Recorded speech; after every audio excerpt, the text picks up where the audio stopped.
મોટી ભટામલ petrol pump પર થયેલી કુહાડીની અણીએની લૂંટનો ભેદ ઉકેલાયો। પોલીસના સઘન પ્રયાસોથી 2 આરોપી ઝડપાયા। વધુ તપાસ ચાલુ।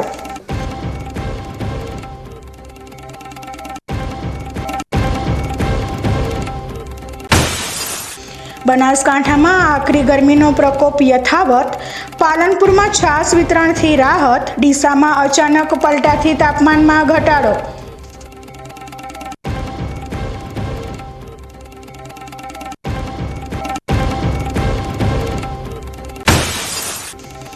પાલનપુર પાલિકાનું પ્લાસ્ટિક મુક્ત અભિયાન સાબિત થયું પોકળ।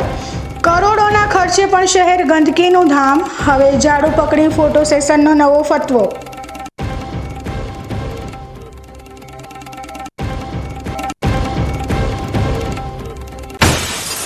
ડીસા નગરપાલિકામાં થાંભલાની તલાશ। રાતોરાત ગાયબ થતો અને સવારે ફરી હાજર થતો થાંભલો જાણે કોઈ જાદુઈ ખેલ હોય। ચેરમેનો બન્યા ડિટેક્ટિવ।